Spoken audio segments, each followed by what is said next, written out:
Dans des situations comme vous êtes à cette heure-ci, s'ils n'avaient pas été lâchés, ils sentent fort à côté de leur maître et ils vont se chercher en permanence toute la journée.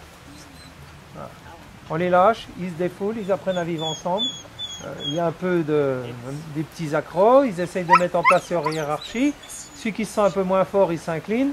Il n'y a pas plus de conflit que ça, chacun est à sa place et on est tranquille. Mardi 22 octobre, la Chambre d'agriculture de la région Alsace invitait les éleveurs intéressés à suivre le premier cours d'un cycle de formation de 3 jours en dressage de chiens de troupeau. 12 éleveurs, bovins, caprins ou ovins, ont répondu à cet appel. Ils avaient rendez-vous au Wald avec leurs chiens. Après une matinée de cours théoriques, l'après-midi était dédié à la pratique. Ce qu'on va travailler cet après-midi, on va faire de façon à ce que le maître soit dominant de la situation vis-à-vis du chien. Donc on va travailler des exercices de base, d'éducation, mettre le chien en écoute, travailler le rappel, le coucher, le stop, canaliser le chien. Si vous allez toujours par là, le chien il part devant. Il sait. D'accord. Alors s'il ne faut pas qu'il sache où vous allez, il faut changer de direction sans arrêt. On n'est pas là pour prendre un itinéraire, on est là pour mettre en place des choses sur le chien. Tout ce qui est éducation, c'est la même chose que ce qu'on peut rencontrer dans toutes les organisations canines. Il y a beaucoup de choses très similaires. Il y a des choses qui sont plus ou moins appuyées en fonction de ce qu'on veut obtenir. Sinon, en termes d'éducation, c'est très similaire, quoi.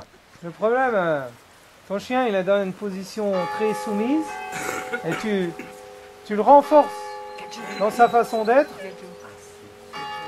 Un chien comme ça, moi, je le traîne, quoi. Ah bah oui, il n'a pas rampé comme ça, c'est du cinéma, quoi. Il y a beaucoup plus de travail à faire sur les maîtres que sur les chiens.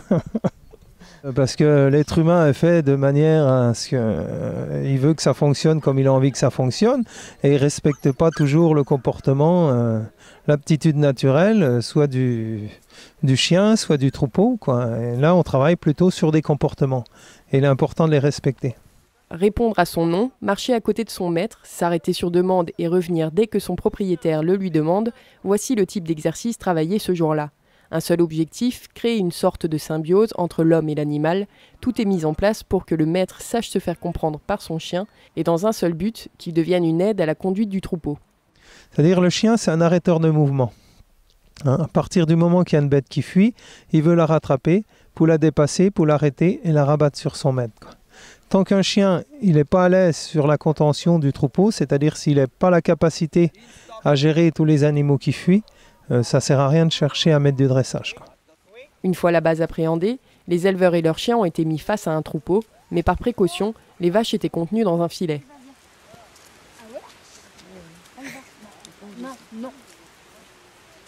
Un jeune chien, ça reste un bébé, il risque d'aller au contact, de prendre des coups, d'avoir des traumatismes et de ne plus vouloir y aller après, quoi.